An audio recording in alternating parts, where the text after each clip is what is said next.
Modern. Modern. Modern. Modern. We're prepping for a voyage. Modern. The force of an old-fashioned equals whiskey mass times bitters acceleration. Why don't you make that a double? Modern Bar Cart. What's shaking, cocktail fans? Welcome back to the Modern Bar Cart podcast. I'm your host, Eric Kozlik, and today I'm coming at you with another Bar Cart Foundations episode where we examine one of the most essential components of home bartending and look at it from a bunch of different angles, offering tips and bar hacks along the way. Today, we're featuring a substance that needs no introduction, that cool operator, that namesake of cubes, teas, and creams, the notorious H2O. That's right, we're taking a look at ice.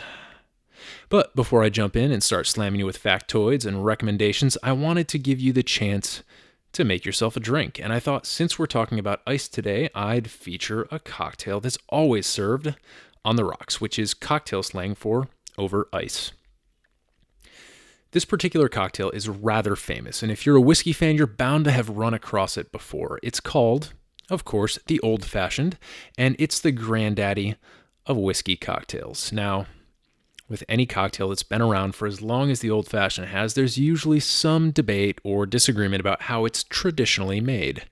But across all the Old Fashioned recipes in all the land, 3 ingredients remain constant, and those are whiskey, sugar, and aromatic bitters. So, to make an Old Fashioned, I take a Domino's white sugar cube and place that bad boy in the bottom of a mixing glass. Then I soak it with several dashes of embitterment aromatic bitters, which are available for purchase on modernbarcart.com/products. They're affordable, they're certified USDA organic, and you can have them shipped right to your door. Also, I make them.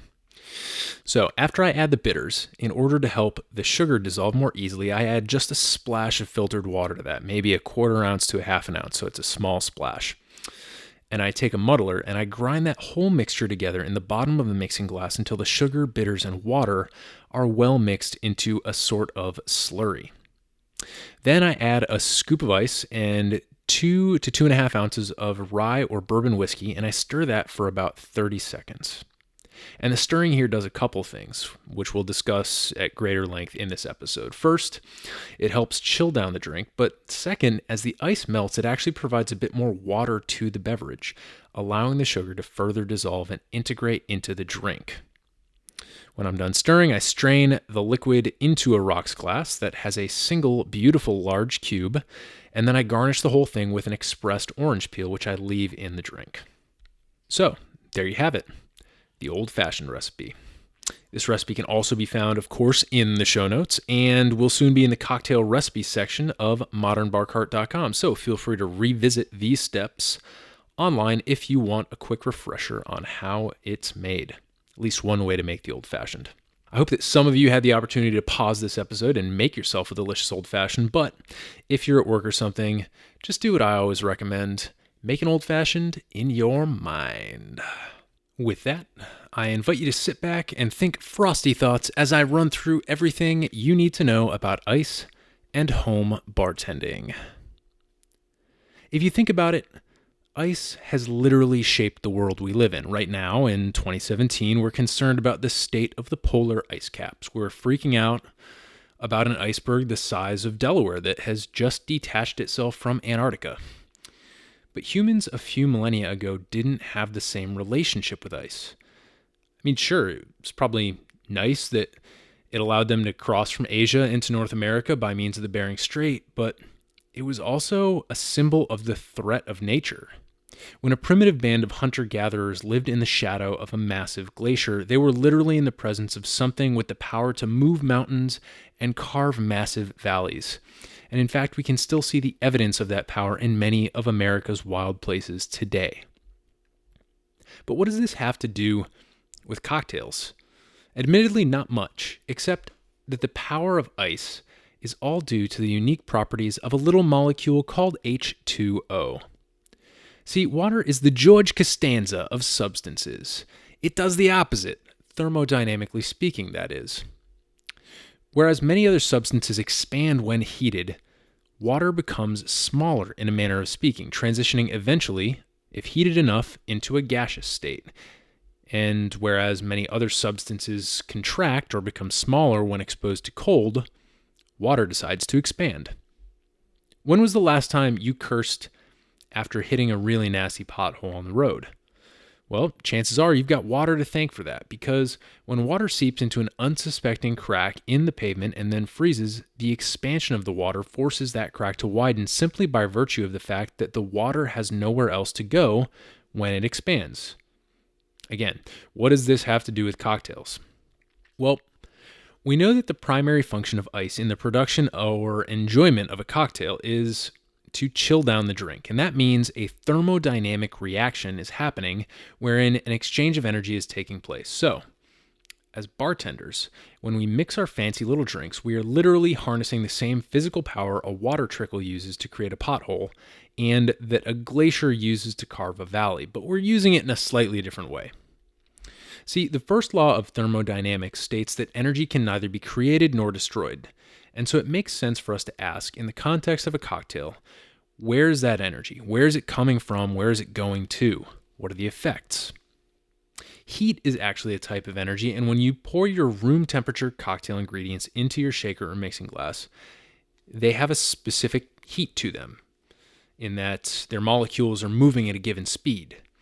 That's what makes them liquid components as opposed to solid or gaseous components. Molecules in the ice, however, are moving at a much slower rate.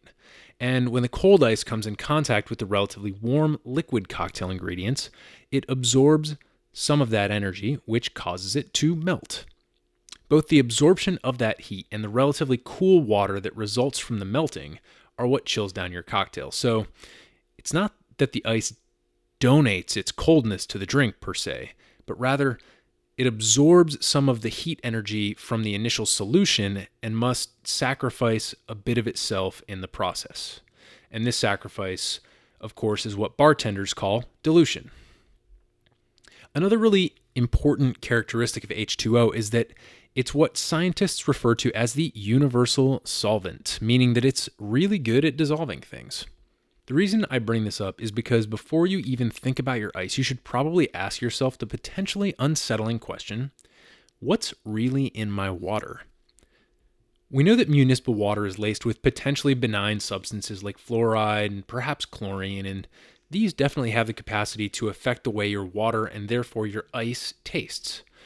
We also know, thanks to national news sources, that unfortunately the city of Flint, Michigan has been without clean water for 2 years now, experiencing life-threatening heavy metal toxicity levels in their regular tap water.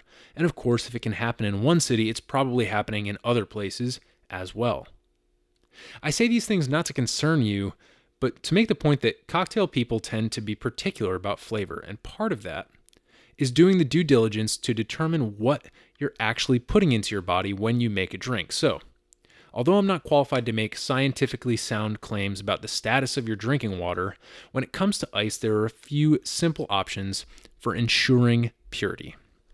One easy step would be to make sure you run your water through a water filter before freezing it. You can use various filtration pitchers, faucet attachments, even refrigerator filters to make this happen. Another option would be to purchase distilled water or mineral water at the store and use that. The difference between the two is that distilled water is, in theory, devoid of any flavor because it is boiled, turned into steam, and then subsequently recondensed into water, which ensures purity, in theory. Spring water or mineral water, on the other hand, can contain certain minerals and maybe other stuff depending on where it's sourced and how it's treated by the manufacturer. We can go on with this. Surprisingly, water is its own rabbit hole. People claiming that certain limestone filtered water actually makes your whiskey taste better, and debating the best water to be used in the distillation of spirits. But I think for right now, we need to turn our attention to what happens when water molecules slow down and enter their solid state, becoming ice. If you think about the cocktail as a truly American beverage, then you've got to ask yourself where and how these first bartenders got their ice. And because we know that the cocktail came of age in the 19th century, the 1800s, we'll look a little before that. So since the beginning of our nation, ice was harvested from lakes and ponds in the northern states that received solid enough freezes to generate substantial ice. And it was then stored in highly insulated coolers called ice houses and delivered to the wealthy and to commercial establishments like hotels, restaurants, bars, and taverns. This meant that ice was both highly seasonal and likely extremely expensive during the summer and autumn, which is ironic because the warm months are when you crave a cool drink the most. Flash forward to 1835, and we see an American inventor, Jacob Perkins, issued a patent for a vapor compression refrigeration cycle. In other words, this is one of the earliest versions of the compressor that runs your household refrigerator and freezer. After Perkins, numerous patents were filed by Americans and foreigners alike, which resulted in advances like the refrigerated boxcar, which allowed for faster westward expansion, and eventually, the household refrigerator. Since most of these inventions weren't powerful enough to actually generate ice until the late 1800s and early 1900s, bars still used ice blocks harvested during winter, but advances in both insulation and refrigeration made ice a bit more cost-effective, and therefore more and more widely used in cocktails as time went on. Flash forward from then to now. Today, when we want ice, we do probably one of three things. One, we take an ice cube tray, fill it with water, stick it in the freezer, and wait.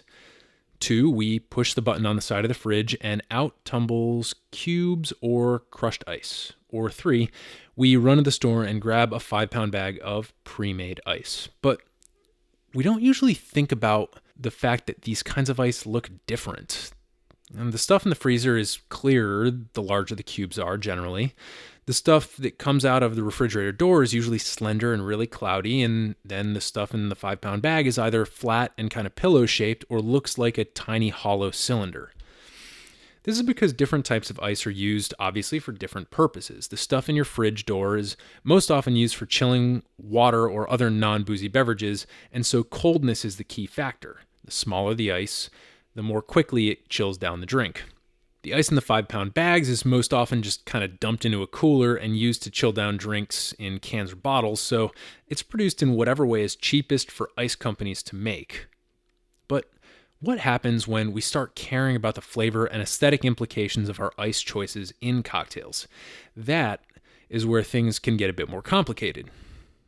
In the glass, we often want a piece of ice that is large and crystal clear, and sometimes we even have preferences about what shape that ice should be.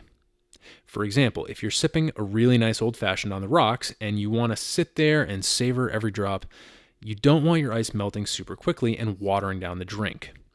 This means you want a cube with a small amount of surface area relative to its size. Think of it this way. 2 1-inch cubes have way more surface area than a single 2-inch cube, which means they'll melt at a faster rate. Another way to cut down on surface area is to adjust the shape of the cube. It's a mathematical fact that spheres have less surface area than cubes, and so if you want to get even less and slower dilution, an ice sphere might be your best bet. On the market, there are a number of different options for making cubes and spheres of various sizes, but I find that starting out, you really only need to invest in 1 or 2 of those large cube molds. Now, let's say you're the kind of person who wants an incredibly clear, beautiful, shapely ice cube in your drink. The most important thing for you to know in order to produce these in your own home is the concept of directional freezing. And this basically means that water freezes first from the top down and then from the outside in. Think about a pond in winter. First, a thin film of ice forms across the top of the pond, and then that ice gradually thickens from the top down. Now, the difference between ponds and ice cube trays is that ponds rarely have enough time and cold enough weather to freeze completely through. If they did, a layer of ice would eventually form around the entire outside and bottom of the pond, and the ice would then freeze from the outside in. In your freezer, the concept of directional freezing combines with water's universal solvent trait to reveal the key to perfectly clear ice. So if you look at an ice cube that you made in your freezer, you'll probably see a clear layer at the top, a thinner clear layer on the sides and bottom, and a cloudy center. And what's happening here is that as water freezes, the impurities, air bubbles, and minerals dissolved in that water are pushed toward the center of the cube where the water has not yet frozen, because when ice freezes, it wants to freeze perfectly and evenly and make good bonds with other water molecules, and so it rejects those impurities and pushes them to the center where things are not yet cold enough to freeze. And eventually there's nowhere left to go, and so the water freezes around the impurities, but the result is the aforementioned cloudiness. So, the best way to get crystal clear ice is to freeze your water in as large a container as possible. A small cooler is usually the best bet for at-home options.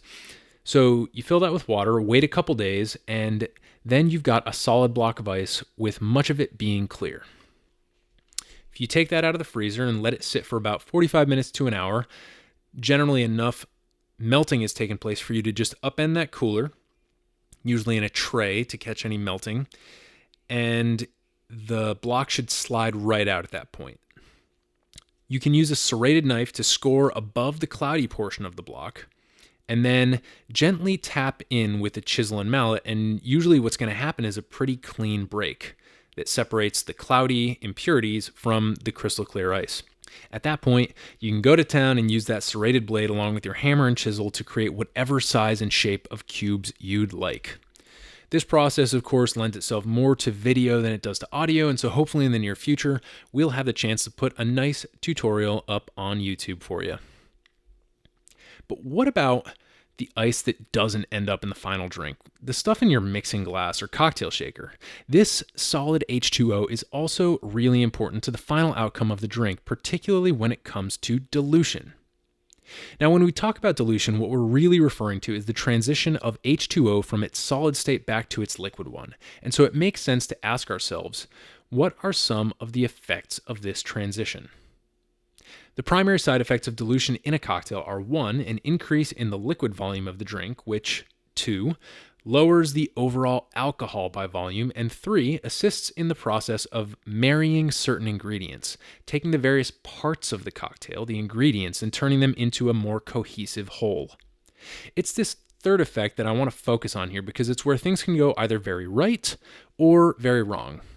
Of course, some of it boils down to a matter of personal preference, but most people will agree that there's a certain point at which you can water down a cocktail either too much or too little with the ice. So, how do you hit that sweet spot? Well, a couple things to consider before you determine whether you're going to shake or stir are how much booze is going in and how much water the other ingredients already contain.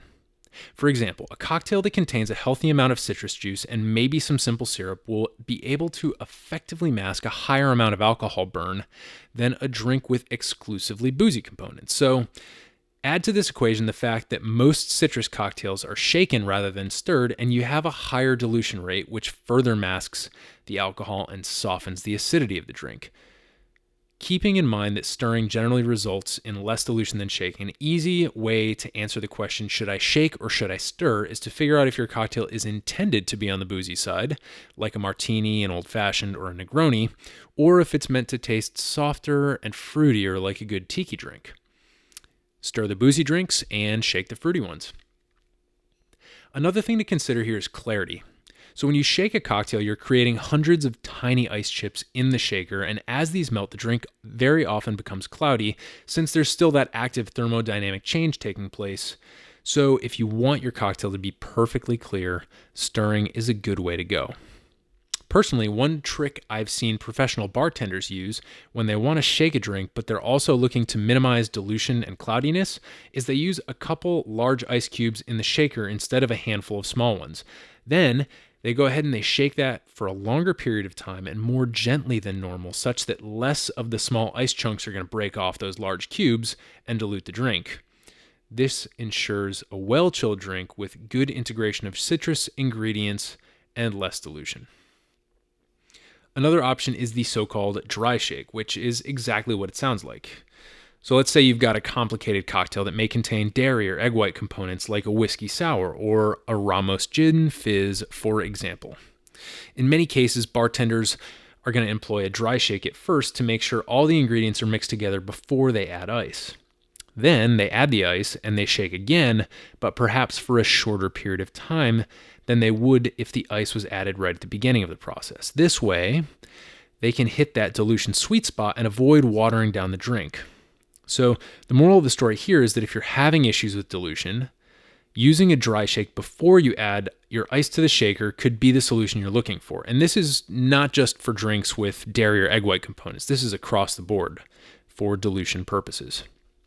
Finally, I'd like to address the topic of crushed ice, specifically when it comes to the role it plays in cocktails after they're made. See, unlike ice cubes or chunks, crushed ice is rarely used in the actual production of the drink. You'll see it appear most often in hot weather cocktails like certain juleps, cobblers, and tiki drinks, and in many cases traditionally served in a metal or insulated vessel. The purpose of crushed ice is mostly for the maintenance of optimal drink coldness rather than the actual creation. So if you're wondering what would happen if you mix up an old fashioned with crushed ice, it would probably be super watery, so I'd recommend not doing that.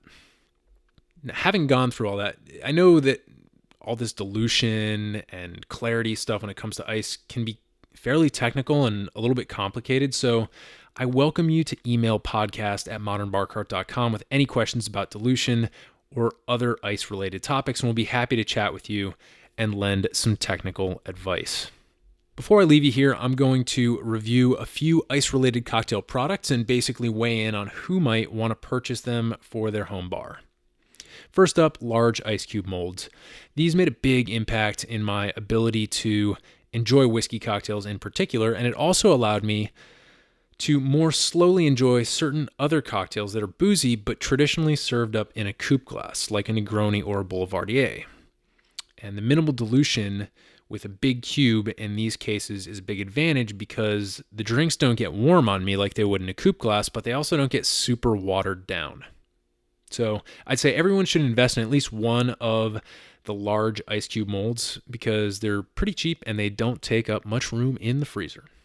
There are, of course, ice molds in pretty much every shape under the sun. There's long, slender cubes for Collins glasses, sphere molds, and even novelty shapes. And if any of those shapes appeals to you, then you're their audience and you should buy them. I think they can definitely add a bit of whimsy to the presentation of the drink, but I'd say the majority of you listening, like me, probably aren't going to lose sleep if you don't have them in your freezer. Next up, ice bucket and tongs. An ice bucket's a really great tool for outdoor or porch-centered entertaining, as well as if your cocktail prep space happens to be separated from the space where your ice resides. Definitely recommend picking one up if either of those situations apply to you. Now, when it comes to breaking ice, there's a tool called a Lewis bag and mallet that allows you to basically place your ice block in a leather bag and beat the hell out of it with a wooden mallet. Again, if this process sounds appealing to you, then you are the audience for this product and you should definitely buy it. Not me, but it is definitely for some folks out there. As a bonus, I'll weigh in on whiskey stones, which are those little granite rocks. They're polished, they're sold in fancy stores, and you're supposed to put them in your freezer, chill them down, and then use them in your glass of whiskey instead of ice so that your whiskey doesn't get watered down. There's two things here. One, whiskey stones don't work in that they, in my experience, completely fail to chill down your whiskey. So they're not doing their stated purpose. And two, it's a well-documented observation that adding a bit of water or ice to your whiskey actually enhances the ability to perceive some of the flavor notes that the alcohol burn initially masks. So why wouldn't you want to water down your whiskey? Again, just my 2 cents here, but I think you should channel your whiskey stone money into some big ice cube trays. That's it for me on ice. Thanks for listening, folks. And as always, please make sure you're checking us out on Instagram at Modern Bar Cart, as well as on Facebook for exciting updates on our recipes and product offerings. We've also got a great episode next week where I sit down with Jonathan Fasano of Don Ciccio I Fili and talk about the wonderful world of Amaro. So I hope you'll join me for that episode. Until then, chill out and go play with some ice. Hey everybody, thanks for listening. I just want to remind you that this episode might be over, but the journey and the discussion are just beginning. If you're excited about the content in this or any other episode, please tell us. Follow us on Instagram at Modern Bar Cart for recipes and great product tips, or stalk me personally at Quixologist. That's Quixologist. You can also like us on Facebook by searching Modern Bar Cart, or hit us up directly via email by sending a note to podcast@modernbarcart.com. That email address, by the way, is also the one that you should use if you've got any cocktail or home bartending related questions you'd like us to address, or if you think you have a unique perspective on the cocktail world and would like to be interviewed for all to hear. I'll see you next time, but until then, drink responsibly and experiment boldly.